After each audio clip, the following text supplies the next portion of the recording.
How we doing, everybody, and welcome into Wisconsin Sports on the Go with Trage. I'm your host, Trage. It is a gloomy Sunday in the great state of Wisconsin, and not just because of the weather, but because it was. I tell you what, you can have bad weekends for sports. This was about as bad as it could possibly be for Wisconsin sports. Bucks lose, Badgers get completely throttled, Packers lose to the Lions. Just an all-around rough weekend. So we're going to get into it all today. Aaron is not here. I know all you Philly fans out there are upset at that. I'm sorry that Aaron is not in tonight. But I got Kyle with me tonight here, Chomping on the Bit podcast. You can find him all over social media on all them platforms. Kyle, how we doing tonight here? I mean, I'm doing all right. You know, you swap out Philly, you get a Boston guy. So I don't know what that does for your viewers necessarily, but yeah, I mean, I watched my Patriots put forth an effort but come up short. You know, still riding the high from the Celtics. I got that at least. So I'm definitely glad to be here talking to you for sure. He's got the Celtics. At least he's got Yes. the Celtics. Something to look forward to, I guess, right? You got to always have something there. So we got, lots to get into tonight. I wanted to start out right away. We got the men's basketball is back. We got college basketball back. Thank the Lord, because I don't think I can handle much more of the football right now in Madison.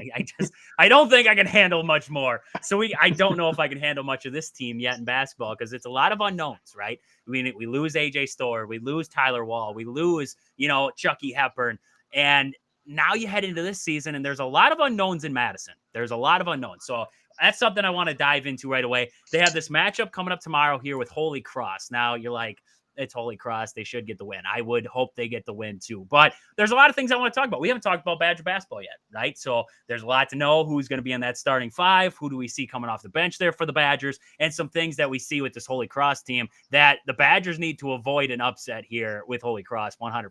Right? You can't start a season against Holy Cross losing this game. A lot of Badger fans out there a little nervous after that close exhibition game with River Falls. Like, River Falls is a very small college in the state of Wisconsin, and Wisconsin always plays these little exhibition games with small colleges in the state, and that game was a little too close for comfort. So a lot of Badger fans on edge right now. So let's get into it right away.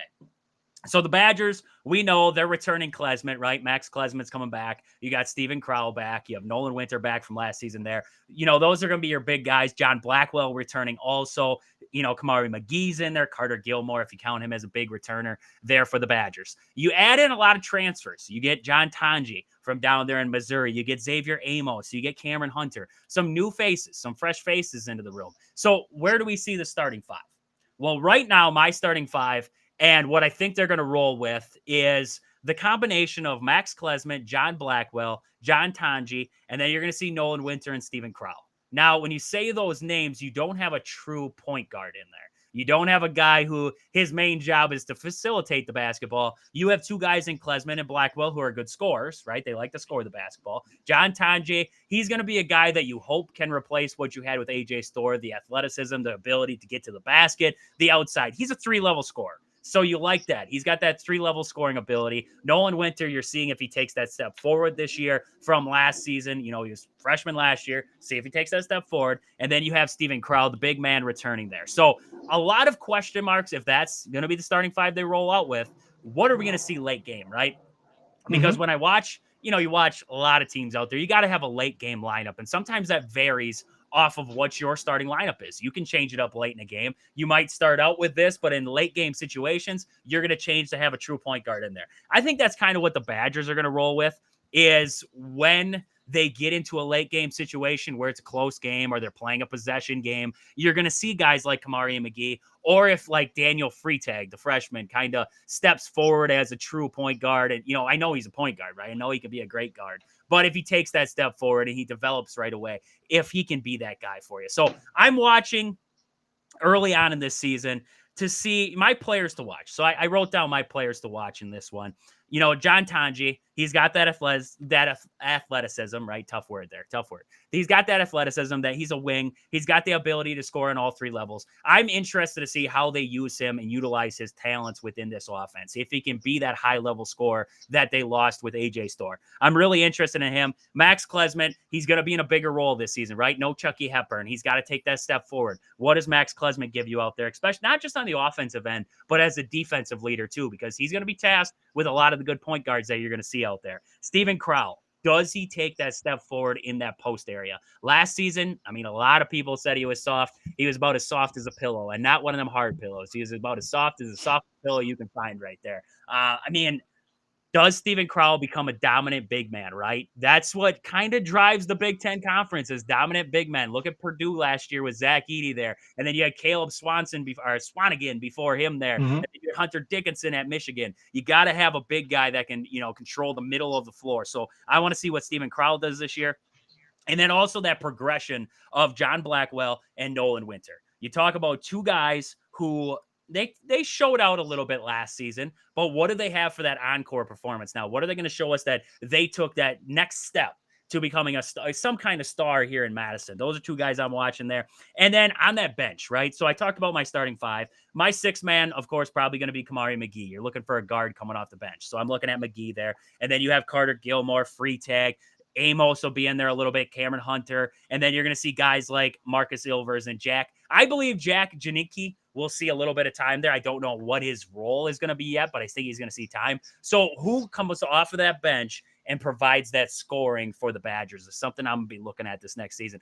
Kyle, you very versed in the Badger basketball right now. Have you been keeping up out there? I can't say that I have, but look, I feel like with Wisconsin and a lot of these teams early in the season, that's what these games are for. Because like you look at their schedule, like you said, you got Holy Cross, it was like Montana State, App State.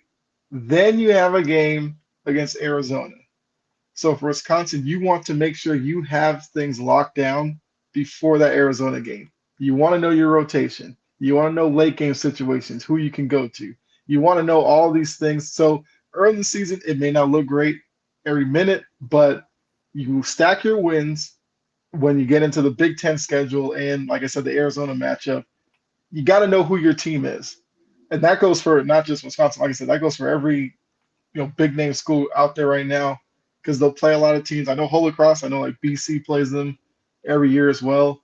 And Holy Cross will, they're gamers, right? They'll show up. They'll play a little bit. They might upset a team or two early in the season, but yeah, that's gonna be the main thing. Like you said, like everything you pointed out, that's what these games are for. You gotta find that out because you can't go into the Big Ten schedule still trying to figure out who's my sixth man off the bench. Oh, my big man rotation. Like who can I use against this team or against that team? You need to nail all that down before you get into it. They had a good season last year. Wisconsin did. I mean, Yep. So all things considered, right? I mean, it was a pretty good year. It's going to be obviously some pressure for them to get rolling early on. And all these games I'm talking about are all at home. So you want to be taken seriously. Like you got to take care of home court. That's even with the Arizona game. Like you don't want Arizona coming into Wisconsin, showing you up on your own court and walking out of there with an easy win. So you'll learn a lot about them early on. I mean, I will tune in because I do like Big Ten basketball. Like it's the same thing with football. All these conferences, they all have like their staples. When you watch Big Ten, you kind of look for low post play and that guard on the perimeter who can create. So like I said, I will watch a few of these games and I kind of want to see because Wisconsin is a team that like through my history of watching college basketball, I've always been kind of fascinated a little bit with Wisconsin.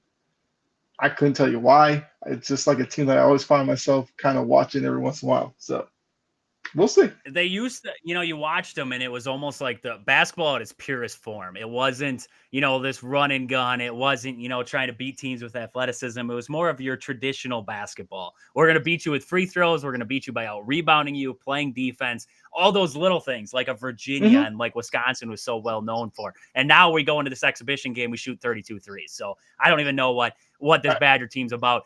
But that's the thing They're too. evolving. They're evolving. Yeah, exactly. And you mentioned it, rotations. That was one of the things I was looking to learn in this game here, or start to learn here for the first couple. Mm-hmm. One of the things that I'm looking at too is identity, right? You got to figure out the identity of this team. What are they good at? What are the things that we need to improve on, like you said, rotation wise? What are the things that, Steven Crowell needs to develop a little bit better in that inside, or those little things? What is the identity of this team moving forward? Are they that run and gun team, or do they need to be that slow it down, set up the offense, work it through, cuts, whatever it is? That's something I want to learn here against Holy Cross is what works and what doesn't, right? Because we saw that game against River Falls. It took a 24-5 run late in the game there for him to pull out to a 20-point lead. Otherwise, that was a nail biter of a game against a team that should not even be on the Mm-hmm. same floor as you on most nights, but they played a great game. So we're watching that in this one. But this Holy Cross team, so let's get a little bit into the preview here. I got a little bit of notes on this Holy Cross team.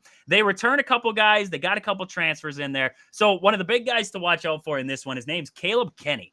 Last season there, he averaged 11 points a game, 6 rebounds, 2 blocks. He had about a steal a game. I mean, just a solid all-around forward there for him. So watch out for Caleb Kenny in this one, a 6'6" forward there. Solid ball player all the way around. You have Will Batchelor.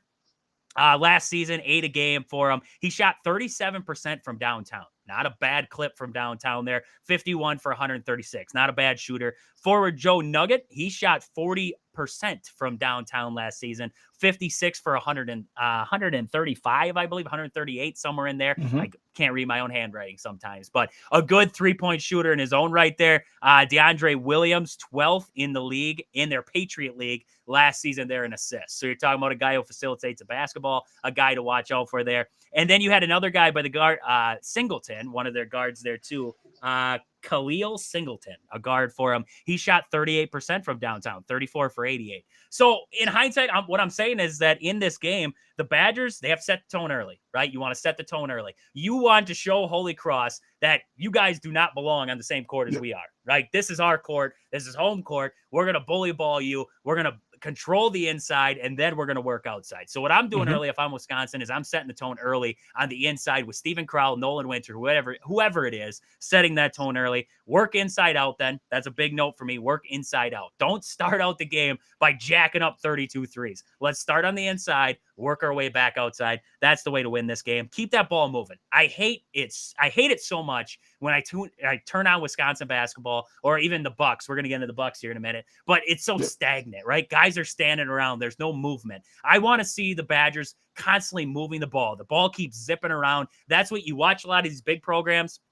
Kentucky, North Carolina, Duke, all these good teams out there. That ball is constantly zipping around. So that's something I want to see the Badgers start to develop there. Protecting the basketball. Don't let yourself fall into a turnover game with Holy Cross. Protect the basketball. Do the little things in this game, and it'll be fine. Perimeter defense, I just mentioned it there with the great three-point, not great, but solid three-point shooting that Holy Cross has. You got to run them off the three-point line. Make them make a decision. Have them come inside, double them off, whatever you got to do. You got the size advantage in this game. Work them off that three-point line and rebound the basketball. That is Big Ten basketball at its finest. If you get out-rebounded, you're going to lose. That's just plain and simple. So the Badgers got to rebound in this game. You have to rebound in this game and out-rebound Holy Cross by a good margin here. And if you do all those things, those don't seem like massive things, but if you do all those things, you avoided the upset here. You avoided making it look like you're a bad team. This is one of those games where I think it's more for the fans, right? It's for the players, but the fans need to, they need this game because they saw that River Falls game. Like, they need to see a good performance out of the Badgers here to just okay, we're fine. It's early. It was just an exhibition game. We can move on with it. So just a little bit of tidbits there about this Holy Cross game here, but it's going to be tomorrow night there. I believe it's a 7 o'clock tip for that one, and it's going to be on ESPN Plus, which is or not. Is it on Big Ten Plus or ESPN Plus? Big Ten I think it's Big Plus. Ten Plus. Yeah. Big Ten Plus. You can't even Yep. watch it on ESPN Plus. Only Big Ten Plus there. So I mean, you got to pay to watch this game essentially. There. I don't know. I was just going to look. Let's see here. Once the Badgers, do they have any games that are on Big Ten Network here early? That game against Montana State is on Big Ten Plus. App State is on Big Ten Plus. They have the first 3 games will be on Big Ten Plus for the Badgers. So not a whole lot of local love here for Wisconsin on the Big Ten Network. That Arizona game, I guarantee you, is on like Fox or FS. It's on Peacock. Are you serious? Are you serious? It's on Peacock there. Like you got to pay to watch that game against Arizona too. You got to pay to watch. I mean, you got to pay anyways, but you got to pay extra just to watch the first 4 games at least of this Badger schedule. I don't even know when they would actually. Let's see. They play UT Rio Grande. Yeah, okay. They play UT Rio Grande Valley Vaqueros. They play them on the Big Ten Network. So you get to that game, you get to finally see them on national TV. Outside of that, it's Peacock and Big Ten Plus there for the Badgers. So I guess good stuff there. Good stuff there. Brewer news. A little bit of Brewer news. Nothing majorly crazy, I guess. The Brewers declined the $10.5 million club option on closer Devin Williams. So Williams will receive a $250,000 buyout, but he remains under team control for the 2025 season via arbitration. So essentially, I know a lot of Brewer fans were like, whoa, what's going on? You know, the world's imploding. Like, holy crap. Essentially, what is going on is Devin Williams is only worth like 7 to 8 million. Like they're going to take him to arbitration. His actual projection is 7.7 million. So essentially what the Brewers did was they saved themselves about around $2 million.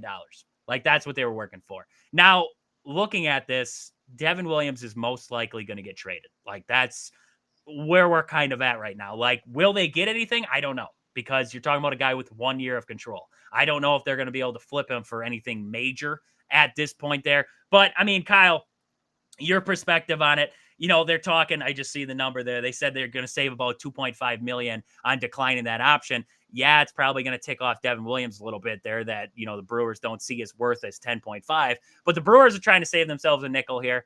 And you're probably going to end up trading this guy. What would you do if you're in the Brewers' shoes right now? You have 1 year left with Devin Williams. You're probably not going to pay him on the back end of this. Are you looking to move him here in the offseason, or are you going to ride it out with him?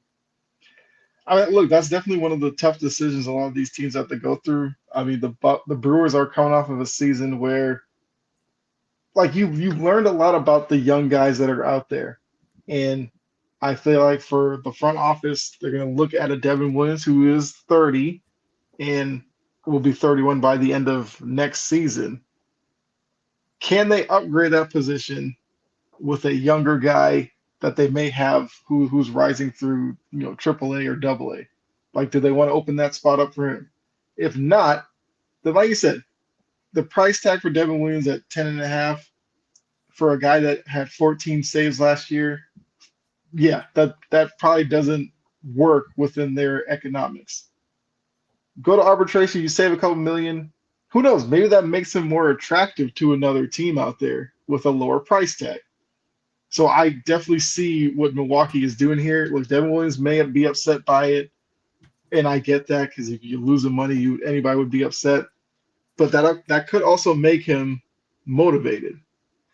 And who knows? Maybe he performs a little better next year. He raises his value, and you could look to trade him at the deadline as well. Yep. So I agree with the move on that part. You go to arbitration, you lower the money, and now see what opportunities are out there. Worst case, Williams is mad about his situation. He's going to want to have to perform because he wants to go somewhere. Got to show the team that's going to acquire you that you still have something to give them. Because the ERA of 125, you'll take that out of the bullpen. And the whip, 0.97, yeah. So he's not a guy who necessarily just goes into games and just walks a lot of people. Like he could probably still bring you value, but I kind of think like his time with the Brewers probably comes to an end. I won't say the trade deadline. I think he starts with Milwaukee, and then he's a guy that starts coming up in a lot of rumor talk. You could see it. Yeah, you could see it working that way to almost boost his own trade value as the season goes on. That could be a thing that, but then, you're also crossing that road. Then what do the Brewers do? Because then they're like, okay, maybe we're up by like 10 games in the division and we just look like this. Absolute. I don't want to say that the Brewers are going to be a powerhouse, but we look like a powerhouse, right? And you're like, okay, do we move on from Devin Williams? Do we want to move on from this guy, or are we keeping him and just going all in, chips to the center of the table? Like we're going all in on this hand here. Like, what do you do there? So, I mean, it's definitely an interesting time for the Brewers there. We'll wait. I mean, we're waiting and seeing what they're going to do. Winter meetings will come and go, and we'll see. Maybe the Brewers will make a move there. We'll wait and see on that one. Gary Sanchez the Brewers also declined his mutual option. That was good. Like, that's good. He was 11 million mutual option. Didn't do much for you last season. You pay him $4 million to go away. That's okay. You have Eric Haas in there if you pick up his option. And then you also have Jefferson Cuero down there in the minor leagues right now. And then William Contreras, as your starting catcher. So Gary Sanchez was kind of obsolete to you at this point. And then Owen Miller is also gone from the Brewers. He is heading to the Colorado Rockies. So they got him for cash. The Brewers got cash back for that one. So a little bit of money there to spend on, I don't even know, probably a soda machine at American Family Field at this point. And then also in other Brewer news, this one, I don't know how people actually feel about it. Colin Ray was put onto waivers by the Brewers. They declined, I believe.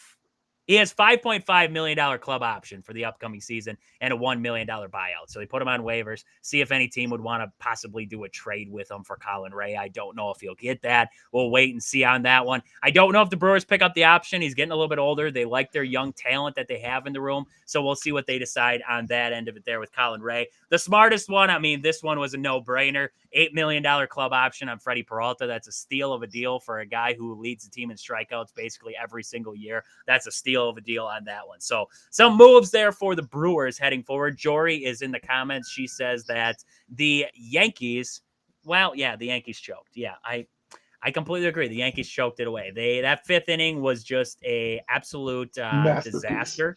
And Aaron and I talked about that one in full. So if you wanna hear us talk about that a little bit more, you can tune into our last show. Anywhere you can find podcasts. Anywhere you find podcasts, you can find the show that we do live next day. You can find it there.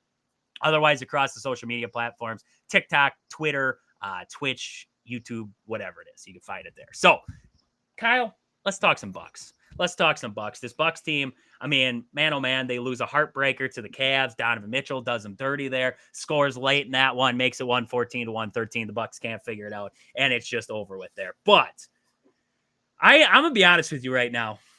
I am watching this team outside of Giannis and Dame. And, a lot of people hate on Dame. Outside of Giannis and Dame, there ain't nothing. There is nothing. Nothing to write home about. Nothing. Bobby Portis is playing like a shell of himself at this point.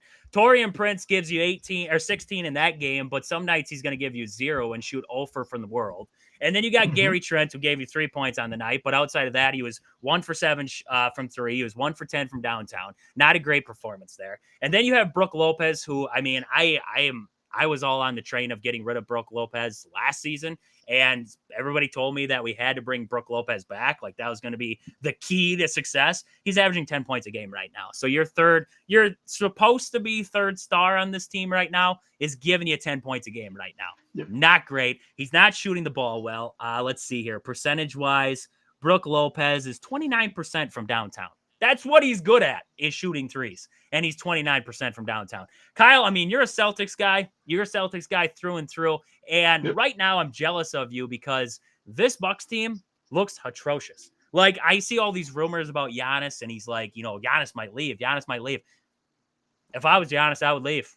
Like, what's holding him here? What is this roster that we're putting together at this point to try and get over the hump that is the Celtics? This team ain't beating the Celtics in a 7-game series. No way, shape, or form. Not a chance. Unless if Middleton comes back and lights the world on fire, this ain't it. Like, this ain't going to do it. So, Kyle, I mean, outside perspective, what are you seeing right now with this Bucks team? That is there a good thing that you're seeing with the Bucks? Because I ain't seeing it outside of Ajax coming off the bench, and guys are shooting like 1 for 18 against them there from the floor. Outside of him, what's the good? What's the good right now without Giannis and Dame? I mean, it's tough. Like, like you said, outside of Giannis and Dame, I mean, Dame had his game a couple of games ago where he scored like 4 points. Obviously, you're not going to get that most nights with Dame. I agree with you. Brooke Lopez, I know they brought him back. I know he, kind of had a renaissance with his career when he got to Milwaukee, but I feel like there's no tread on those tires. Like you gotta swap him out. Torian Prince, I saw enough of him with the Hawks. I've never been a Torian Prince guy, so the fact that you're running him out there for 30 plus minutes a night, not surprised you're not winning a lot of games because Torian Prince does not come across to me as a major rotation guy on a team that wants to win a lot. Yeah. Gary Trent, like, this is what Gary Trent is. When he's in Toronto or Portland or whatever, he'll give you one good game where he's knocking down threes, and then he'll struggle. You kind of have to ride it out with him. He probably should be a bench guy if you really want to like be successful. Bobby Portis, yeah, a couple of years ago, Bobby Portis was cool. Now, I don't know how much longer Bobby Portis fits in today's NBA. It's just a team that I don't think I like the makeup of them. I said before the season, like as a Celtics fan, the Bucks are always on the back of my mind because of Giannis. They are becoming more and more irrelevant to me. And that shouldn't be when you have Giannis and a Dame, even though I'm not the biggest Dame Lillard guy, but I understand what his talent is.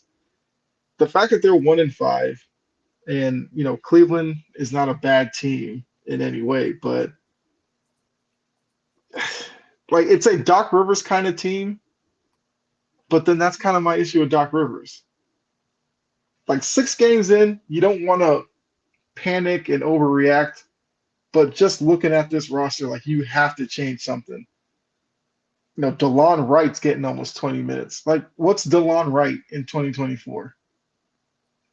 Like that's a problem. Pat Connaughton only got 10 minutes in their last game, but the days of Pat Connaughton being like Dante DiVincenzo as a guy who came off the bench who you were like, oh, we got to watch out for him, make sure he doesn't go off. I think those days are gone.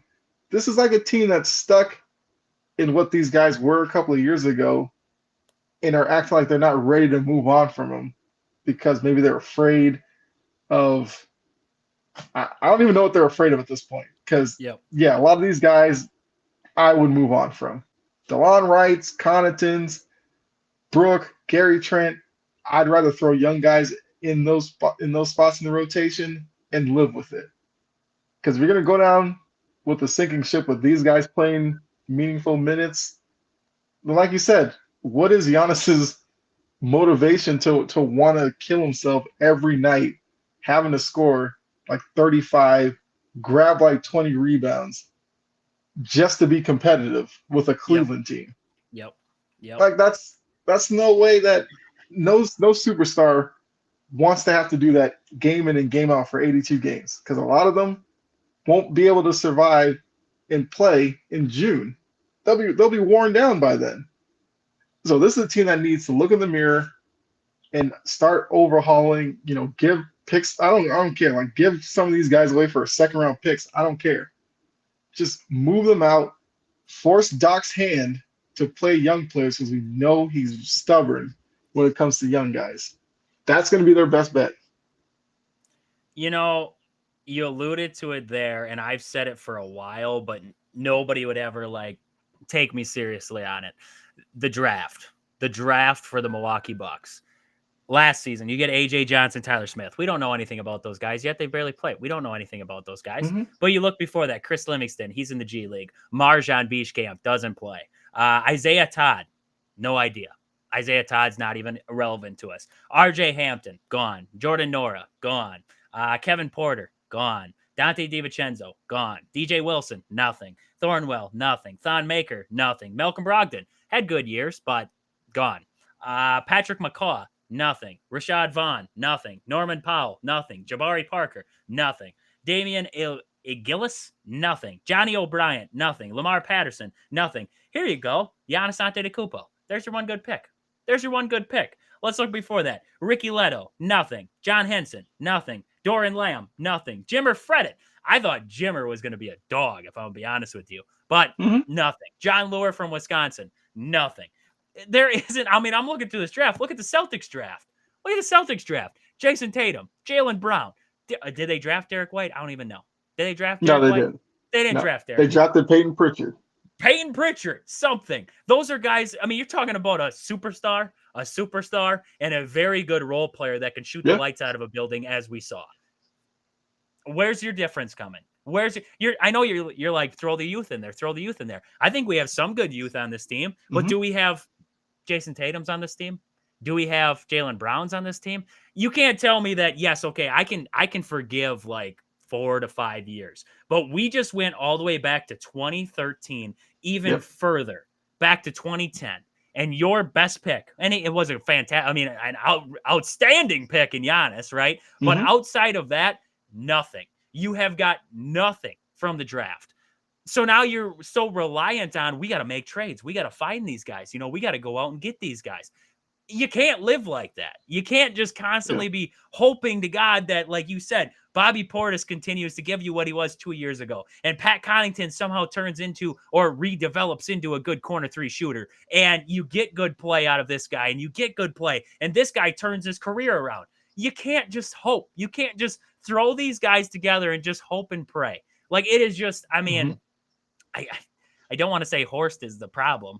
I don't think Budenholzer was the problem. I can tell you that much. And I don't think that Adrian Griffin was the problem. You want to shoot me off, Bucks fans? You can shoot me off. But if you can prove to me that Doc Rivers was the better option than Adrian Griffin, I'll wait, because nobody can prove that one to me. Because when he left the Bucks, they were 30-13 or 33-13, whatever it was. They were in first place in the Eastern Conference. And then all of a sudden Doc Rivers walks in, and this Bucks team all of a sudden just like implodes from the inside out. What changed? I mean, yes, it wasn't looking great with Adrian Griffin. I don't think they would have won the finals with him, but it still looked like something, and you were winning basketball games. Now it looks like, short of a horse's ass, I don't know what else to say. It looks like this is just bad all around basketball. Like, this is, I was honestly like, after the first loss, I was like, whatever. After the second loss, I was like, yeah, okay. And then you got like to the third, and then you got to the fourth. And now you're sitting there on this losing streak of 5 straight games. You have the Cavs in Cleveland one more time, and the schedule doesn't get easier. You have a lot of tough teams in the East now. The Knicks are good. The Celtics are good. The 76ers, if they actually get everybody out there, like Joel Embiid's throwing hands with reporters. He might as well play at this point. Like, Joel Embiid, get back in there. Like, you have so many good teams out there that right now this Bucks team is going to get lost. They're going to get lost in like the 5th, 6th spot, maybe 7th, maybe 8th. Heck, I don't even know. Like, I'm not worried about I think the Bucks will make the playoffs. Like, I think they'll get this straightened out. I think they just got to win a game, right? They just got to win a game to get that feeling back. They're going to make the playoffs. But right now, this team, what's the good? What are we looking at? And we're like, man, I feel confident in that. Outside of Giannis and Dame, what are we confident in? Nothing. I have nothing to be. Maybe if Middleton comes back and he's got bionic knees and just lights the world on fire, like, okay, then maybe you have a big 3 again and you have a shot. But that's reliant on Middleton staying healthy then too. So are we at a point where we are reliant on Middleton coming back healthy and staying in there for 50 plus games to actually do anything? Is that where we're at? Because if we're at that point, we're toast. Like, it's over. It's over for us at that point if you're relying on that. So, I mean, just a mess right now. And wow, this season it's a long season. It's a long season. And hopefully right now we are in an overreaction portion of it. And we can just, at some point, we're looking back on this and we're like, remember when we thought the Bucks completely sucked? They're fine. But until they prove that to somebody, I don't know what else to think right now. Then right now they are in the beacons. I don't think the sirens are going off yet. I don't think the sirens are going off for a disaster, but I think, the guy's in the station right now and he's waiting to pull the lever. Like, I think that's where we're at right now. You're not at the siren going off, but we have a guy in the house right now who's waiting to pull that lever and tell us, wow, this is bad. This is bad right now, Kyle. Yeah. I mean, but also when you look at basketball, it's like Christmas is always like that period where fans will tune in and be like, where's my team? So if they're still this bad by Christmas, like it's like red button, smashing it down, high alert time. I know you went through the draft. That's the challenging part for being a Milwaukee, a Cleveland, like one of these middle America teams that aren't like the greatest destination for free agents because a lot of free agents now only want to be in LA, Miami, New York, big cities, warm, Yep. all that, whatever. If you're not hitting on your draft and free agents aren't going there, you kind of get stuck with aging stars as you try to figure out your draft, and you probably go through a couple of coaches, new philosophy. And I think that's where Milwaukee is.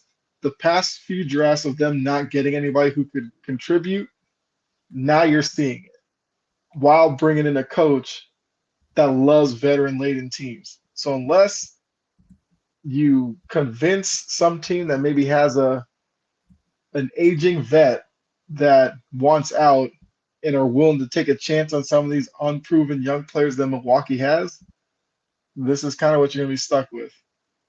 And then at that point, because once again, Cleveland went through this with LeBron early in his career. They kind of were beholden to him. They wanted to appease him. They rolled out the red carpet for him, made him make a lot of decisions for the team. And then when he was ready to bounce, when he saw there was no light at the end of the tunnel, Cleveland was left holding the bag and trying to figure things out. That's what Milwaukee has to be careful with Giannis. Because I think we're starting to see over the past couple of seasons, like Giannis is getting more pull within that organization. As once again, in Milwaukee's mind, if we lose Giannis, what are we? Yep. So we got to do everything to keep him. There's a dangerous line you're playing there. Because if he does leave you high and dry, you're stuck with still Brook Lopez, Torian Princes, but now you don't even have that Giannis anymore, who can cover up for a lot of them, and then you just drop back into obscurity.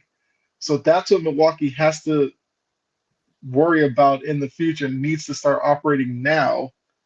Worst case scenario, Giannis leaves them with this group. Like, you got to start making moves. Yep. No, I agree. I agree 100%. This Bucks team it's rough. It's rough. It's rough. We're treading water. We're treading water over here in Milwaukee, and we'll see. I mean, they got a game coming up tomorrow night there. That's going to be with the Cavs again. We'll see what comes out of that. They just played a close one with them. Maybe they pull one out there, and maybe we're looking at it in a different perspective from there, but we'll see what happens on the flip side of that. So, Kyle, I mean, we got into the ugly right away. We might as well keep going with the ugly, right? The rough weekend at Wisconsin sports. We got to get to this Badger game. Badgers head down to Iowa. Aaron and I are kind of excited for this one. It's going to be a Big Ten battle, two dogs going at it, right? This is always one of those games where it's true grit on true grit, toughness. And the Badgers came out and they got completely railed. Like, I don't know how else to say it. This was a game where the Badgers, the only way I could think of it, Badgers, we used to have this coach by the name of Paul Chryst. And everybody hated Paul Chryst, right? Because he ran this straight ahead power offense, couldn't beat the good teams, everything like that. Guess what, Badger fans? We just lost to Paul Chryst. We didn't lose to Paul Chryst, the coach, because he wasn't on that sideline. But Iowa beat us, and they threw 10 passes in the entire game. 10 passes. Only 10, right? And we lose this game 42-10. 42-10, and they threw 10 passes in the entire game. What does that tell you? That's Paul Chryst at his finest. That's how we used to beat teams, right? Wisconsin used to beat teams exactly like Iowa just beat the snot out of us in Iowa City. I know it's on the road. It's tough to go to Kinnick and win. I agree with that one. But this wasn't even a game. This wasn't even a game. They came out, and you came out, and you came out flat. I don't even know how, like, I don't even want to go through the stats. Because the stats suck. I don't even want to look at them. What I want to talk about is, okay, so is there a positive? Like, Badger fans, if you're out there on Twitter or anything like that, I'd love to hear your thoughts on this game against Iowa. I'd love to hear your thoughts because I want to talk about this with you and see is there a positive that came out of this game? Because for me, this is a game where you you try to throw that sucker as far as you can into the closet and hide it in the back. Like that's what you're doing right now. Like this was ugly. This wasn't a game. This hurt to watch. We were never truthfully in this game. We were up 3-0 at the end of the first quarter, if you count that as being in the game, but we couldn't move the football. We looked like hot garbage. And then the route started. The route just absolutely started. And it sucks because after that Penn State game, you thought that the Badgers, they competed, right? They came out hot. They came out hot and heavy, and it felt like something. It felt like the Badgers were building towards something. And now you get this. Now you get this craptastic performance in Iowa. And I know, like I said, it's hard to go down to Iowa and just like win a game, right? Because they want you to play sloppy. They always have a good defense. Like that's a tough team to play. But you showed me nothing in this game. Nothing that I could take away. Like, okay, we could take away some positives. Vinny Anthony continues to step forward and be a good playmaker. CJ Williams had some good catches. Dupree looks fantastic in the backfield. Okay, sure. Like, you could take away singular performances out of this game. But as a team, you stunk. Like, the whole game, you stunk. This was bad. Your defense is getting wore down. And I tell you what, Kyle, if I'm going to run the football consistently, right? Iowa ran the ball, let's see here, for 330 yards. I was just looking for rushing attempts there. Let's see. Rushing attempts, 53 rushing attempts on the game for Iowa. If you were a defensive coordinator, would you stick in a nickel defense the entire game? Would you stick in a nickel defense with 2 down linemen for an entire game where you know what they're going to do? They are going to run it straight at you. Would you stay in a nickel defense? No, not at all. And not a chance. Like, that's chance. Crazy. Yeah. That is just That's like you and me are sitting here and we don't know nothing. We don't know nothing. We're not a defensive coordinator. We don't know nothing. And we're sitting here saying to ourselves, okay, if they ran the ball 53 times and they threw the ball 10 times, and all those throws were run pass options essentially, except for they had a couple sprinkled in there. But outside of that, it was mainly run pass option. Why are we in a nickel defense? Why are you not it was just Tressel. I tell you what, I came out of this game and I'm not, you're not firing Fickle. I didn't know about the Fickle hire to start there. I wasn't sure on it, but you're not firing Fickle off this game. But if Fickle wants to stick with Longo and Tressel as his coordinators, then yes, fire him. Kick them all to the curb. Because the way that Longo is running this offense, I mean, I love vanilla ice cream. I do. But this offense is so vanilla that there's nothing going forward with it. There's no we learn nothing of identity. We learn nothing of what this offense is good at, what they're bad at. Braden Locke stinks. I don't know who else in the world needs to hear that, but he stinks. I try to give this guy the benefit of the doubt. I really do. But these interceptions are backbreakers. They are backbreakers. His throws are horrendous. There isn't a good part of what I'm seeing out of Braden Locke right now. I am sorry. I've tried my best to vouch for the guy and say like, hey, he's got a good arm. He can make this throw. He's just got to get his decision making. He's got to get better. When is it enough? When have you had enough of it? Right? I put out on Twitter. I was like, I'm getting used to political text and Braden Locke turnovers. Like, that's bad. That's bad when all over social media, all you see is lock this, lock that, lock's bad, everything like that. Like, it is getting to the point where you have to realize as an offensive coordinator, a head coach, that this guy is not the guy for your offense. And, you have guys behind him. You have Mabry Matator, the 4-star freshman, sitting there on the bench. And yes, you don't want to burn a red shirt. I get it. You don't want to burn a red shirt. But at this point, screw it. I want to see what I have. Because otherwise I got to go in the transfer portal and I got to keep grabbing guys because that's what they keep doing. And I don't want to hear the excuse anymore of this is Paul Chryst' fault. This is all Paul Chryst' fault because these are Paul Chryst guys. Screw that. I've had enough of that. This is Phil Longo and Luke Fickle's quarterback room. Graham Mertz is not there. Miles Burkett is not there anymore. There is no Paul Chryst quarterback left in this room. Braden Locke came in. Tyler Van Dyke came in. Mordecai came in. Evers came in. All these guys are Phil Longo and Luke Fickle's guys. So we cannot blame Paul Chryst for what we're seeing out of this quarterback room right now. So either you're going to blame your coordinator or you're going to blame your quarterback. I'm blaming both of them right now. This is atrocious football. Like, I don't even know. It was almost embarrassing. Like, I'm not even a part of the team. And this was an embarrassing loss for Wisconsin football in Iowa. Like, you went down there, and, you look at the schedule throughout the season, and there's games you circle, and you're like, these are games where I'm going to see where my program is trajectory wise, right? You got to see which way they're trending. And this was a game Mhm. versus Iowa where this wasn't Penn State. This isn't Oregon. This isn't Ohio State. This is a middle of the pack Iowa team who is they're decent enough on defense, but their offense, they have a great running back there in Caleb Johnson. He's fantastic. Like, don't get me wrong, they have a great running back, but they have no quarterback. They have no identity. This isn't a great Iowa team. And this wasn't even a game. You got dog walked by a team that all they did was ran the football straight. They had a 10-play drive where they didn't even attempt to throw the football once. They ran it straight ahead 10 different times, and you had no answer. So if somebody cannot get an answer in Madison right now by the name of Luke Fickell, and I don't know if you can make changes now to this team. I don't know if you can fire coordinators middle of the season, right? But I mean, you have Oregon coming up next. You have Nebraska after that, and then you have Minnesota, who has 2 ranked wins on the season already. And PJ Fleck sleeps 1,000 times better when he beats Wisconsin. So they're going to be amped up for that game. You have 2 winnable games and 1 game where, I tell you what, Oregon's going to dog walk them. I was like, after that Penn State game, I said to myself, you know what?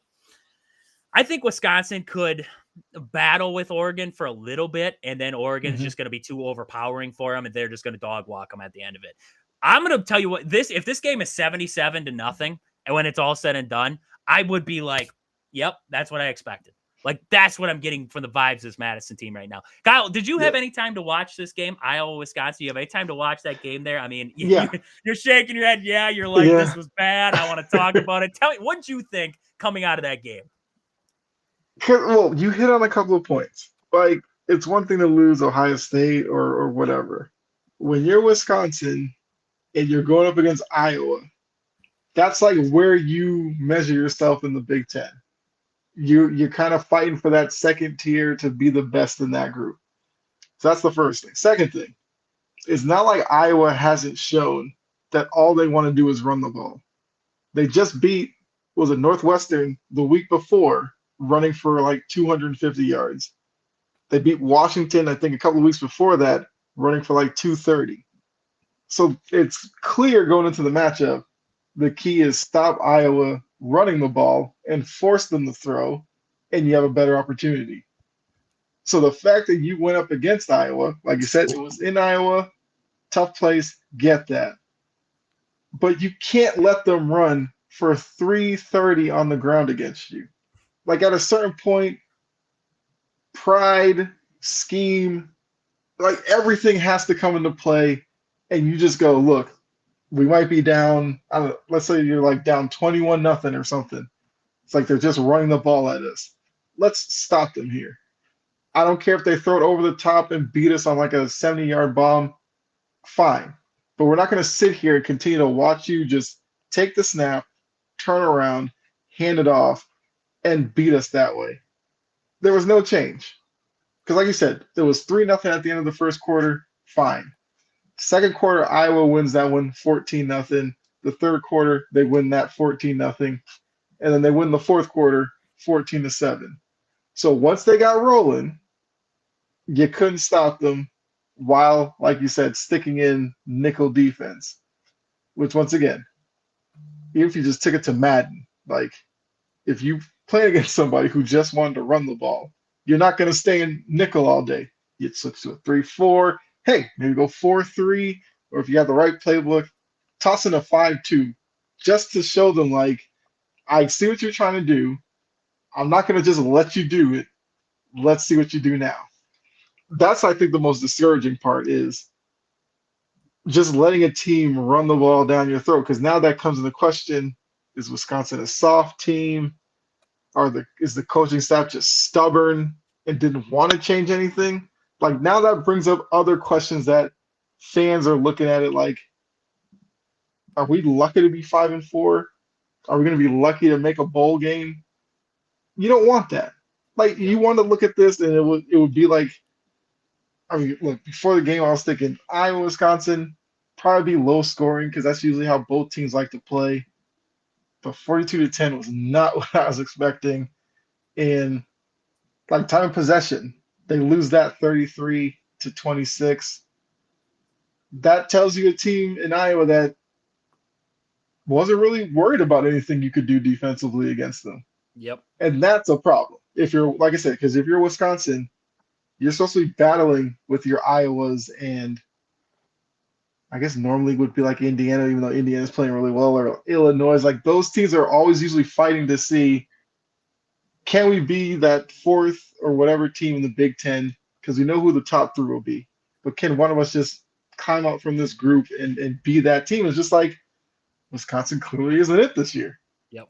If you're going to lose to Iowa like that, then yeah, Oregon's going to be probably brutal the other way. Oregon might just throw the ball all over the place on you.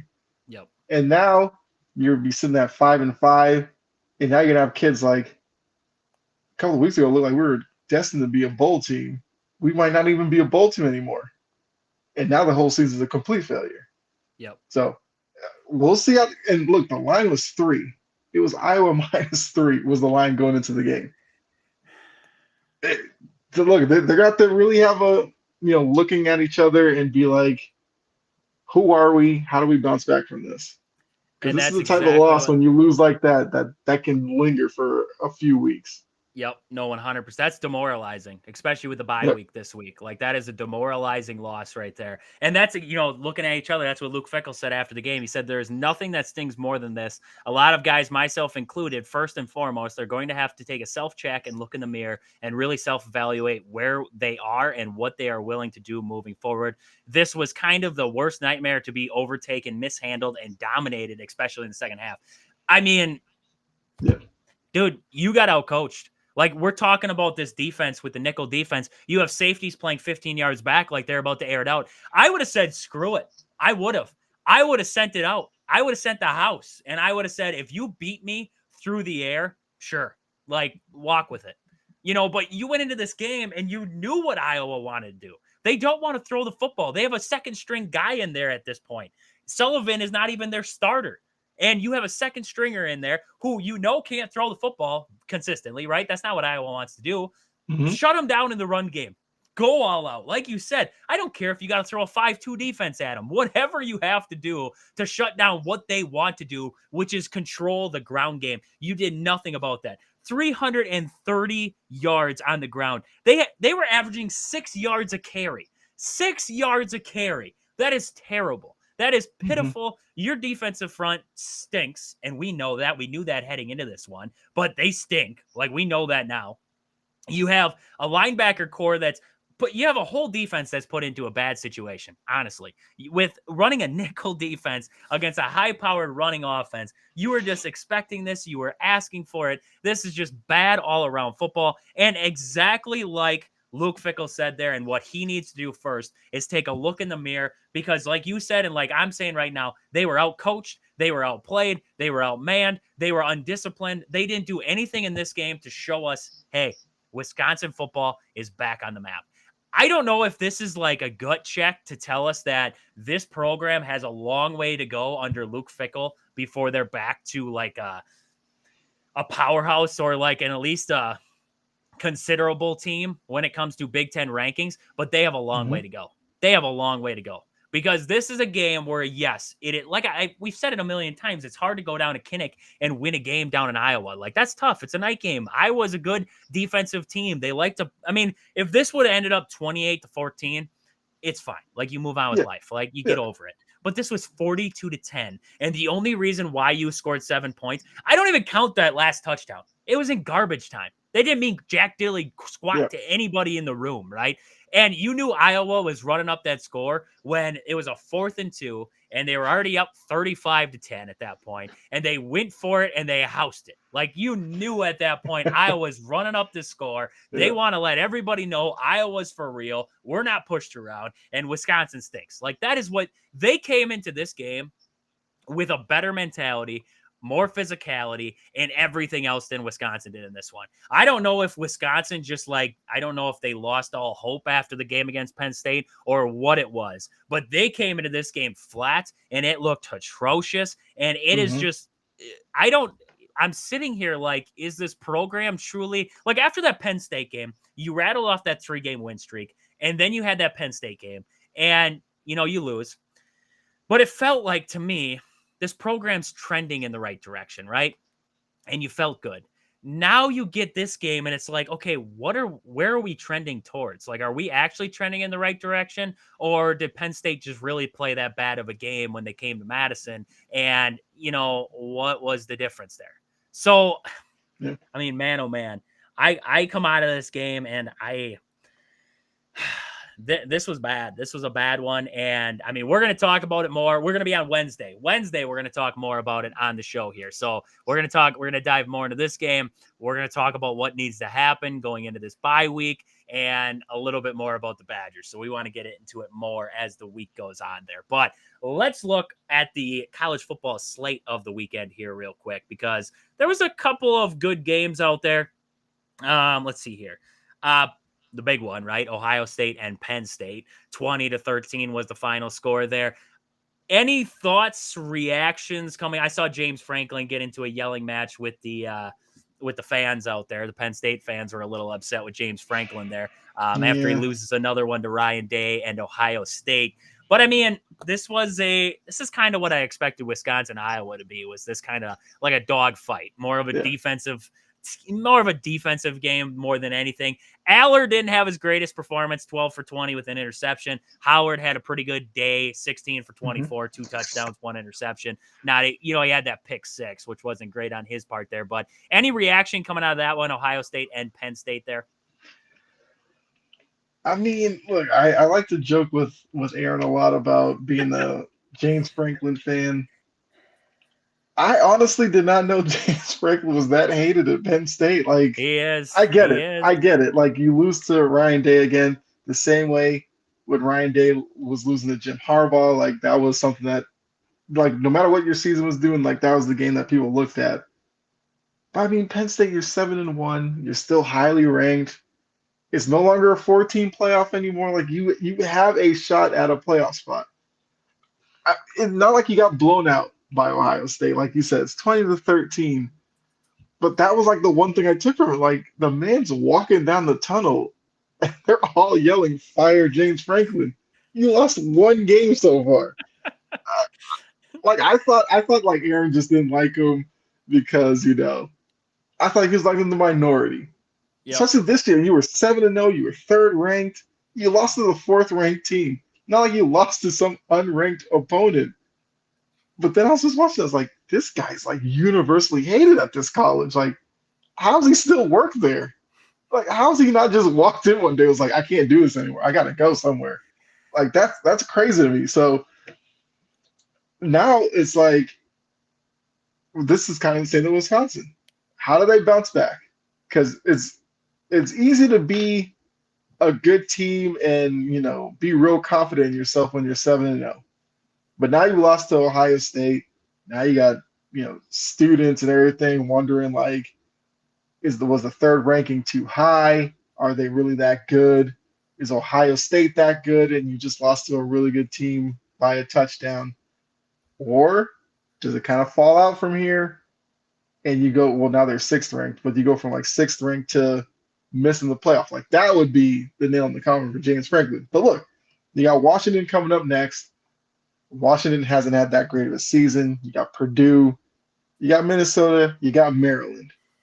There's a good chance that by the end of the season, you're 11-1, you're a probably top 5 team in the country, and you're in the playoffs. Could be a lot worse. Once again, I'm a BC fan. Come wake me up when BC is even thought of as a playoff team. Like, come on. Like, that's first world problems. You lost to Ohio State. So I don't think it's as bad as obviously fans think it is right now after losing. Because I think they have talent on that team. Yep. I will still say I think James Franklin is a good coach. But I guess where I do worry is I still think Penn State is probably still going to be like a 2nd-tier Big Ten type of team. I don't think I put them up there with Ohio State or Michigan of Harbaugh's days, with now Michigan's kind of fallen off. but now you're bringing in teams like Oregon and USC and other stuff like that. I still think Penn State is a second tier Big Ten team. So obviously the fans want them to be on a level with Ohio State. I just don't think they're there. Now this game shows that maybe the gap isn't as wide as I might have thought in previous years. But once again, if James Franklin is this hated, we might be looking at them trying to find a new coach soon, and then we'll have to see like how they recruit and everything like that. I don't think I'd overreact like that, but yeah, James Franklin is just hated. That was my biggest. That's that's what I learned from this game. Nobody likes this guy. No. He's hated around Penn State at this point. Can't win the big game. And that's going to be constantly his crutch there. So we'll see what happens with Penn State moving. They're good. I mean, they're a good enough team, right? Aaron would tell us that he still has no faith in them, but they're a good enough team here. So we'll see what Penn State does moving forward. But like I said, I get when it's a 14 playoff, you think that way. It's 12 now. Like you, as Penn State, could be an annual playoff team when it comes to 12 because you have good years. You usually get usually like a 10-win team, that's going to be good enough to get you in the playoffs. Yep. And I use it with every sport. Once you're in, you got a shot. Yep. No, 100% agree. 100% agree there. So we had a lot of interesting matchups, right? Mm-hmm. Duke plays close with Miami for a while there. Then Miami just overtakes them late in that game and just completely blew their doors off. Kentucky plays close with Tennessee in that one. South Carolina pulls off. This wasn't even an upset. I don't even count it as an upset because they kicked the crap out of them, like 44-20. Is that really an upset anymore? Or was that just a shellacking? 44-20 over Texas A&M. We see Iowa State go down to Texas Tech late in that one. A late touchdown secures the win for Texas Tech there. Indiana absolutely rolled over Michigan State. Slow start, down 10-0, and then they put up 21 unanswered points in the second quarter there just to roll them over. I want to get back to some of these games after I review them all here. Louisville's not a bad football team. I learned that when they played. Louisville just had a close game with Miami a couple weeks ago, and they come up, they beat Clemson 33-21. Fans are throwing crap on the field. It was great. I saw a video of it was Dabo Swinney running down the hill, and the caption was Dabo running to the College Football Playoff Committee to see if we can get 32 teams into the playoff, and they show him running across the field there. Houston pulls off the upset 24-19 over Kansas State. SMU gets the big win over Pitt 48-25. SMU moves to 8-1. They're sneaking on the back door of that playoff committee's radar there. Ole Miss completely rolls Arkansas. Nothing to talk about there.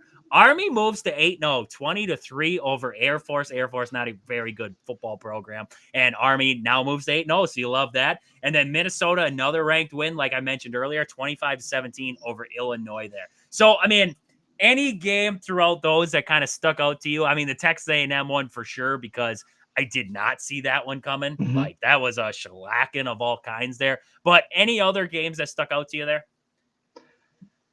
Well, because I feel like the last time I think I was on, we talked about how the ACC is trying to get like a second team in or possibly third. I was impressed with SMU because, Pitt was another ranked team. Pitt isn't the easiest team to go up against. I think SMU might change my mind into thinking that the ACC will get a second team. Now, obviously, SMU has to finish the job, and they face my BC team in a couple of weeks here, but you got BC, Virginia, and Cal. You can't slip up now. Like, you took care of Pitt. That was like your last ranked opponent to go up against. You beat them handily, 48-25. I think now they're kind of on the committee's radar. You can't blow it at this point. So when you win the 3, you take your chances against Miami in the ACC title game.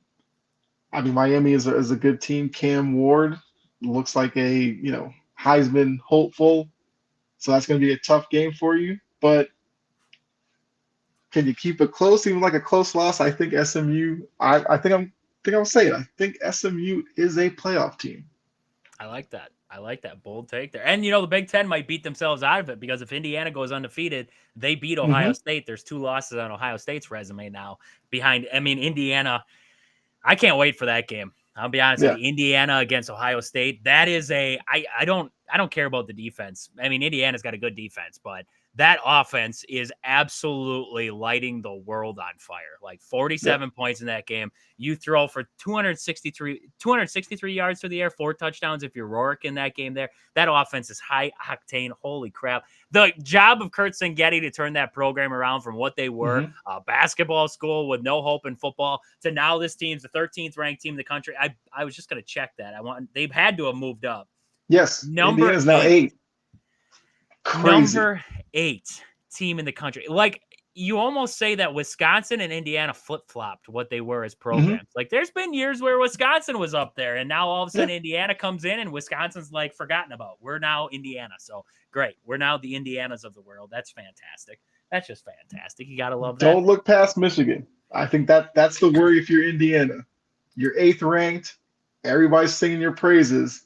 You have Ohio State on the 23rd. Don't look past Michigan. Take care of business there. Are you calling a trap game? They don't have a quarterback. They don't have a quarterback. That's the only problem with Michigan. Like, they can't beat you offensively. They can beat you defensively. Right. But look, for schools that aren't normally in this position, because once again, I saw it with BC that year with Matt Ryan. They got up to, I think, 2nd ranked in the country. Everybody was loving on them. And then I think it was like a Thursday night, they lost to Florida State, and the bottom fell out of the season. So for Indiana being a top 10 team, this is not normal territory for them. Michigan's having a down year. Obviously, they're 5-4, and you know the build-up to Ohio State's going to be there. Don't mess it up and lose to Michigan. Take care of Michigan, and then you'll have 2 weeks to prepare for Ohio State. You have plenty of time to put in the work. Don't think you do that too early. Because if they do that, even if they lose close to Ohio State and they can take care of Purdue, once again, Indiana will be a playoff team. They're in a Big Ten conference that's, pretty good up at the top. And if they're up there, the committee's not going to look back at their season and go, oh yeah, no, this team's not good. Like, take care of business. Yep. No, I agree. I agree with you 100%. Antonio Moore there over on Twitter, he says it's been a rough week for Wisconsin in sports. Yeah, it's been a rough week. It has been a rough week. It's been a rough weekend. It's been just about as bad as it could get for Wisconsin sports. It has gotten, right? We maybe had Packers, Badger football, Badger volleyball got swept by Nebraska on Friday. I think that was on Friday there. Not great, especially when you're looking at where Wisconsin's at volleyball wise. Not great in that by any means there. I mean, wow. Just wow. It's been rough. It's been rough. Carson Beck still sucks for Georgia. I just wanted to say that. I just saw his stat line from Florida there. 2 touchdowns, 3 interceptions. He sucks. I mean, we can just get over that one. I mean, Boise State, they might sneak in that Mountain West too. Ashton Genty is a fantastic running back. Like, that dude is a dog. Like, I want to see him in the college football playoff just for him. I don't even care about the rest of it. I don't even care about the rest of it. Like, he's a fantastic running back there. Outside of that, not much to really dissect there in the college football world there. So before we get to the Packers, because I want to jump into the Packers there, I got a door open behind me here. I don't like that. I can see it there now. Don't like that door open. Before we get to the Packers here, Kyle, let's get to our fact of the day. What do you got for me? Fact of the day.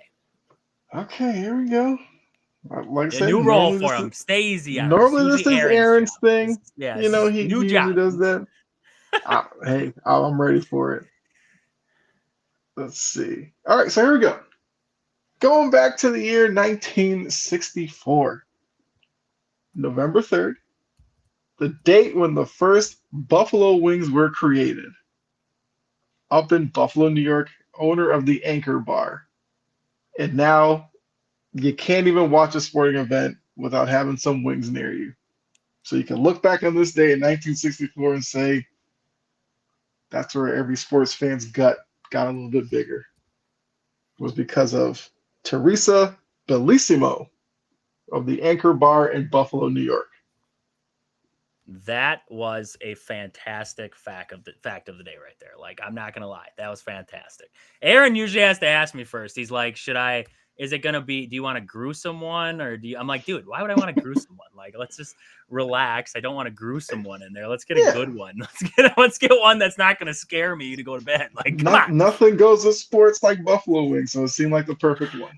That is awesome. That is awesome. Buffalo Wild Wings is definitely a game day stop right there. And Antonio says our hockey team was phenomenal this weekend. Yeah, the Wisconsin women's hockey team got 2 wins against St. Cloud State this weekend. And I did see the men's got a win against Notre Dame. I believe that was Notre Dame. I saw they won on Saturday 2-1. They lost in overtime on Friday, but they got the win on Saturday. So they moved to, I believe, 2-6 on the season. The men's do. And the women's team, we're known for women's hockey in Madison, Kyle, there. We're 12-0. The women's team is 12-0 right now. So usually, I'm sorry, Antonio, usually Hunter sends us a video. He's our hockey guy. He usually sends us a video recapping the entire weekend of hockey and his thoughts on it. He did not have time this weekend to throw us together a video, but we will. If you tune in on Wednesday, he will have a video for us on Wednesday recapping the weekend there, and then he usually has the weekend preview for you there. So we know a little bit about hockey, but Hunter's our main guy when it comes to Wisconsin hockey out there. So, Kyle, let's get to the Packers. Let's get to the Packers. We can't avoid it anymore. We might as well just throw it down with the Packers there. I mean, come on now. 24-14 was our final score in that one for the Packers. And rainy conditions in Lambeau. Jared Goff sucks outside. We're like, this is setting up well for Green Bay. And, well, the first quarter, 3-0 at the end of the first quarter. And then the Detroit just rattled off 17 unanswered points in that second quarter there. And it just went downhill. And, I mean, the biggest, I guess, takeaway that I had, undisciplined. I mean, just undisciplined play by the Green Bay Packers, 10 penalties on the game there for 67 yards on the day. 10 penalties, 67 yards. You got a costly pick 6 by Jordan Love. And I know, the groin was bothering him again, right? He wasn't as mobile as what he would be or what he was, what he's been, right? So that doesn't help at all. He's trying to escape the pocket. He makes another dangerous throw once again and gets pick 6. That doesn't help the cause at all there. Kind of pushes the momentum back into the Lions' favor there. And, the oddest part, Kyle, about this entire game, the Packers had 411 yards of total offense. The Lions had 261. And the final score was 24-14. That tells you how many times the Packers drove the ball down the field and could not capitalize in certain situations. That sucks. Because when you talk, if I were to give you, if I gave you the blind stats from this game, you don't know the outcome. And I told you that one team had 411 yards compared to 261, right? If I told you those stats right there, and I said that team that had 411 yards averaged 6 yards per play. They had 9 drives on the game. They were 23 for 39 on passes, right? 7 yards per pass there. And they also went for 138 yards on the ground. So those are the stats you got. They outside of that, they were 3 for 12 on third down there. They had 10 passing first downs. They had 7 rushing first downs compared to the opposing team who had less yards, had 8 passing first downs and 8 rushing first downs. They were 4 for 12 on third down. Who would you think won that football game? Right. You would normally think the team that had the 400 plus yards of offense got it done. And I think when you see stats like that and then you see the bottom line is that they lost, there's one stat that sticks out. Red zone efficiency. The Packers are 1 for 4. That's how a team can gain less yards and still find a way to win. It's all good to get a lot of yards within the 20s, but once you get into that red zone area, gotta capitalize, especially against a Detroit team that's tough. You gotta take advantage of those opportunities that you have. Because yes, the pick 6 was terrible. And even looking at the score, like you take that one play out, it's a 17-14 kind of game. And if you watch the game, it's like, yeah, that kind of fit. It was 2 teams battling the elements. It was just that play in the red zone inefficiency. And like you said, the penalties, that's where Green Bay lost this game. Um, I still think Green Bay's a good team. Obviously Jordan Love needs to get healthy, but they have the bye week now, so that should work in his favor.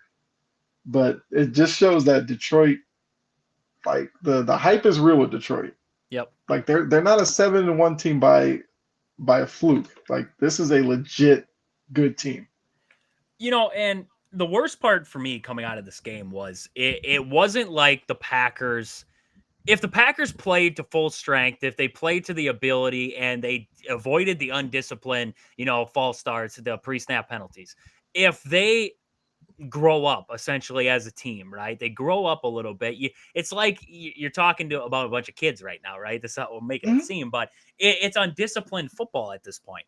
And if the Packers avoid those undisciplined plays, and this team, I mean, this Green Bay Packers team, I know, the hype is real with the Lions. Like, I agree. Like, I think the Lions are the best team in the NFC. Like, I think if they went, they're the best shot for the NFC to go and play the Kansas City Chiefs right now, because until the Kansas City Chiefs get knocked off, I cannot dethrone them as the top of the AFC.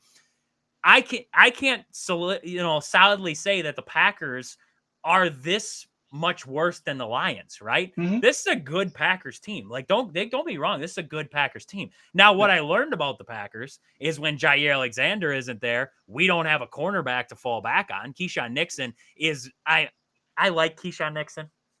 I really do. I really like Keyshawn Nixon, but I also don't like Keyshawn Nixon because he cannot be on Amon-Ra St. Brown. He gets ate alive. Like, Keyshawn Nixon is not a good cover corner. He's not. So Keyshawn Nixon struggled in there today. No Evan Williams hurts you. And then you also add on to that your starting center, Josh Myers, is out with injury. So now Elton Jenkins has got to slide into that center role. You see how many botch snaps there were. Now, does not help. The football slippery and everything like that. Does not help at all. But you have a guy who doesn't usually suit up in that spot, is now trying to play that in a game here against the Lions. I mean, just about everything. The Packers killed themselves in this game. Like, this was a winnable game for the Green Bay Packers. And the undisciplined play, the drops, right? You had, Dontavian Wicks drops that touchdown, right? He was wide open. Now, ball slippery. I get it. But look at the Lions. Like, I am going to tell you this now. There were a lot of drops in this game by the Green Bay. There was not a lot, but there was a fair share of drops by the Green Bay Packers in this game. The Lions did not seem to have that same problem, right? They didn't drop the wide open catch. They didn't drop it. So how can we sit here and say to ourselves, well, the ball was wet. The ball was wet, right? Lions are playing on the same surface. It was raining when the Lions had the ball. It was doing the same thing outside. The wind was still blowing when the Lions had the ball.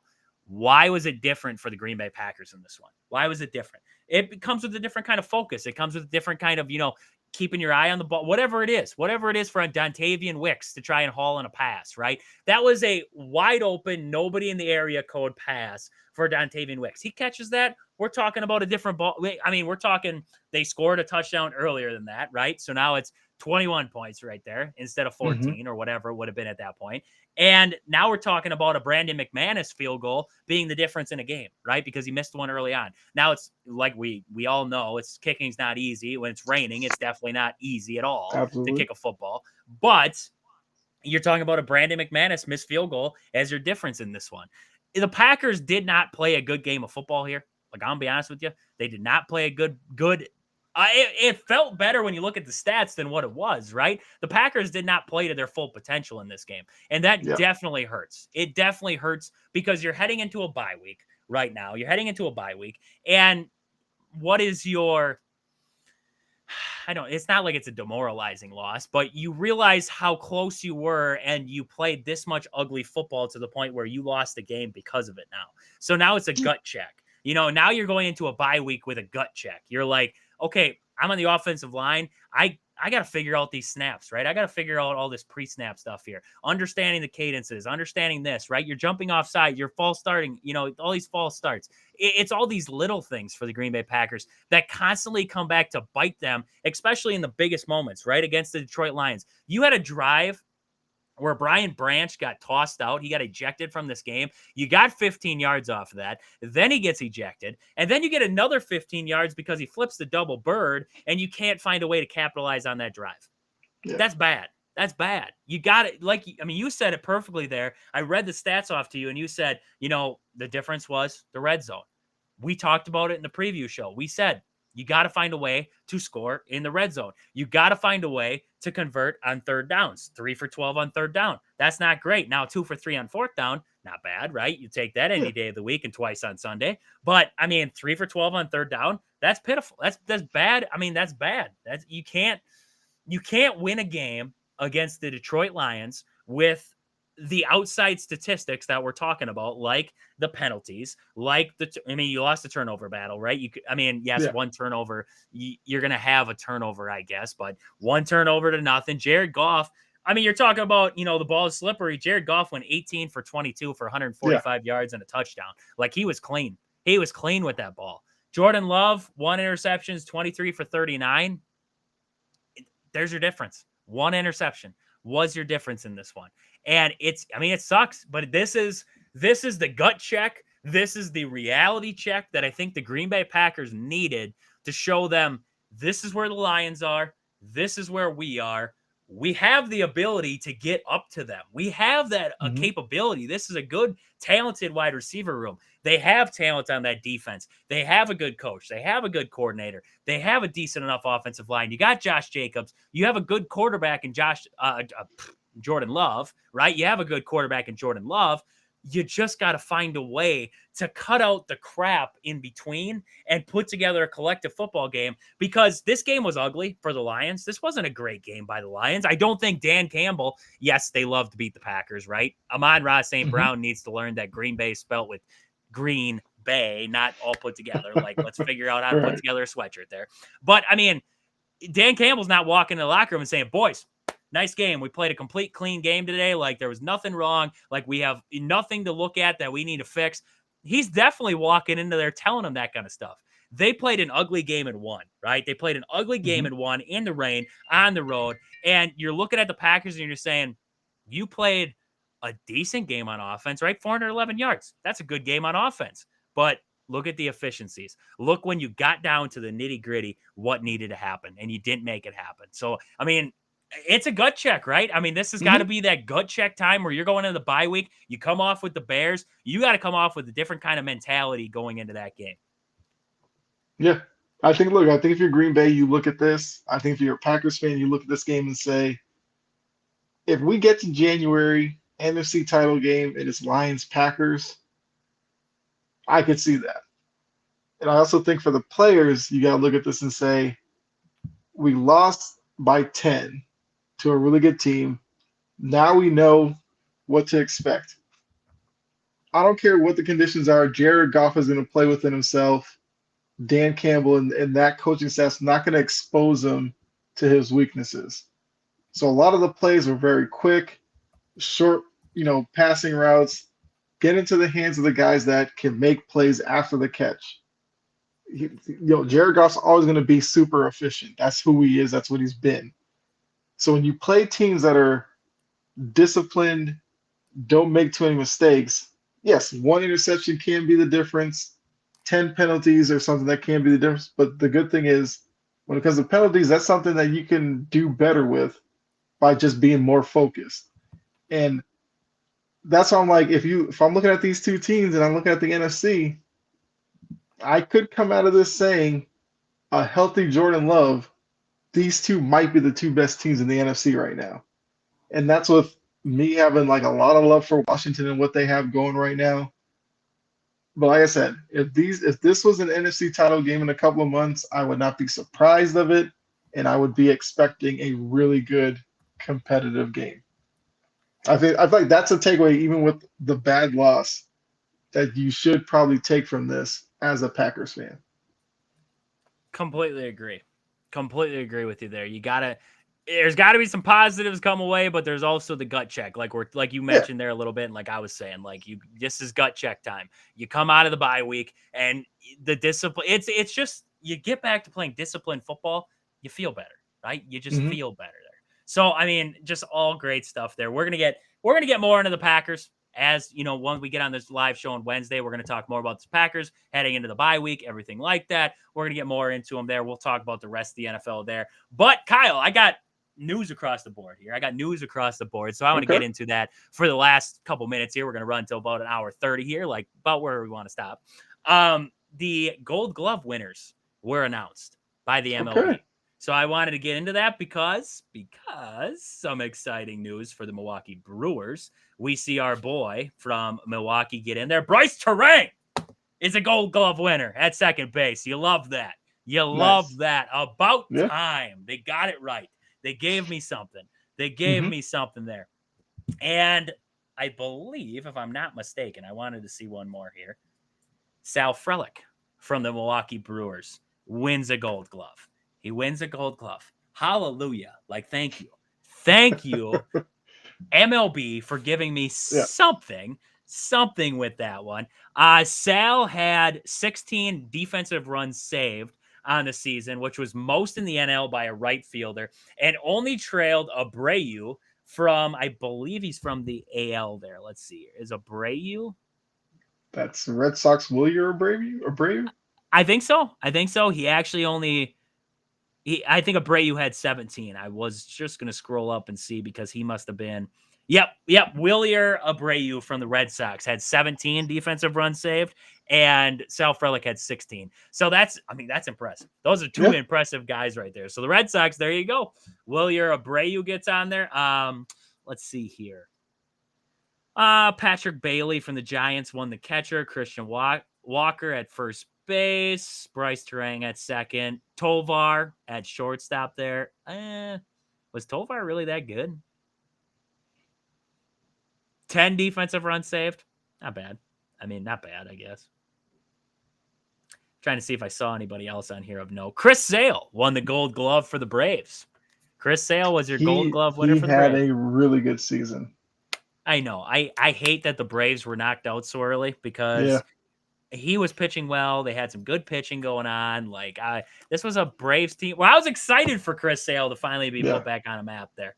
Let's see here. Utility was Jared Our guy Trujillo. Stephen Kwan won one. Did he? Yep, he won. I'm happy left for field. that guy. I'm happy for that guy. He deserved it there. Seth Lugo, he got in there. Dalton Varsho, Wisconsin guy there from Marshfield, Wisconsin. He got his Gold Glove there with the Blue Jays. He's not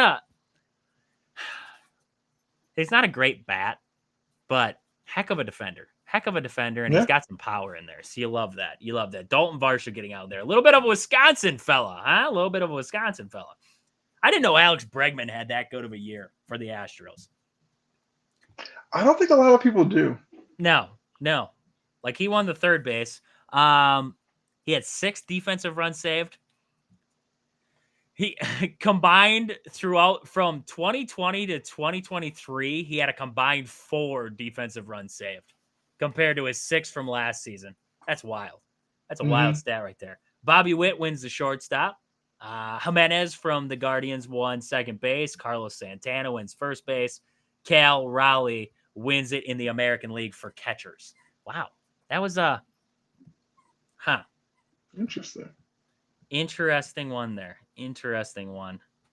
But hey, in all hindsight, the main reason why we're here, Sal Frelick and Bryce Terang both win Gold Gloves, and rightfully so.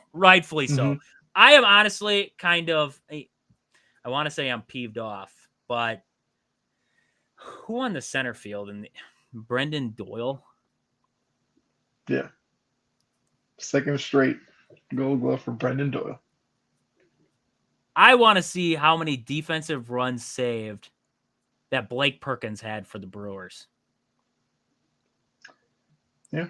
Because the big stat for Doyle is he ranked 98th percentile in range and arm strength. Let's see here. Hang on. Which I guess works in Coors Field because that outfield is pretty big. Let's see. Defensive runs saved. MLB leaders. Let's see if we can't find it here. Let's see if we can't find the list. Okay. So, total runs saved. Dalton Varsho had 28. Who did we just say his name was? What's this other guy? Brenton Doyle. How many did it say he had? Well, the site I'm on just had that his range and arm strength were top tier. They did Yeah, because not I'm say what his defensive run saved right was. there. 11. He had 11 Okay. defensive runs saved on the season.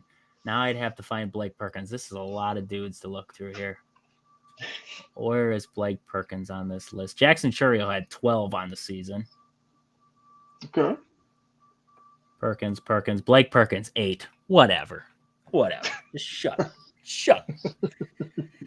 If it was for Gold Glove as in home run robbery, then it would be Blake Perkins because that guy was I Yeah. love watching Blake Perkins out there because he's the most nonchalant home run robber that has ever possessed Earth. Like the most, he's just like jogging back. Like it's like when you see guys who hit no doubt home runs and the guys just like slowly jog back. Like that's Blake Perkins on every home run rob. Like he's just slowly jogging back, stands there, leaps, catches, throws it in, straight face, like no excitement, like that a boy. Like it's just I love him, but he's such a straight face, like no emotion kind of guy, and you kind of like that.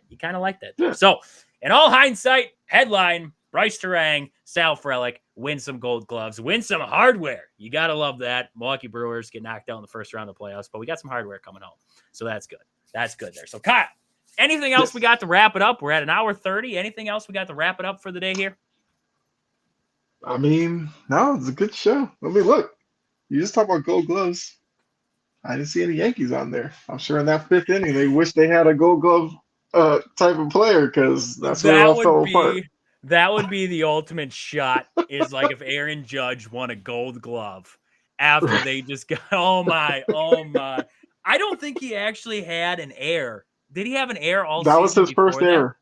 That was his first error. Like he could have won a Gold Glove, and if he would have won a Gold Glove. And then he drops the ball in that fifth inning, essentially to lose the World Series there. Not really, that's all but Yankee in fans would have hindsight. known.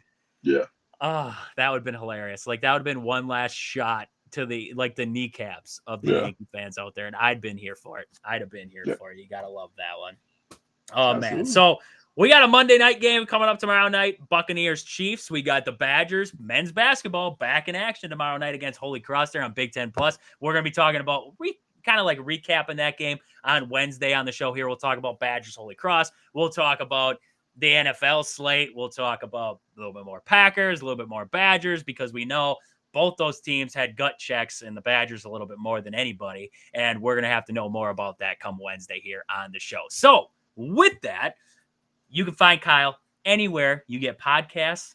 All across social media, Chomping at the Bit podcast. You can find them there. Great stuff. If you're a Boston fella out there, if you want to keep track of the NBA, if you want to keep just the most random things in the world, this is your guy. This is your guy here. He's always got controversial stuff that you can yell at him about. He's always got all those things. So make sure you check him out across all social media platforms out there. Great stuff by Kyle. And, I mean, he'll maybe be back on Wednesday. We'll see how it goes. Maybe he'll be back on Wednesday there. We never know. Maybe on Friday we'll get him back on because the Bucs still sink, and we got to talk about it, right? They're a sinking ship, and Kyle's here to pat me in the back and tell me it's going to be okay. He's a Boston guy, so it doesn't count. But with that, for Kyle and myself, this has been Wisconsin Sports on the Go with Trage. Thank you guys for all tuning in. We'll catch you guys back here on Wednesday. But until then, see ya.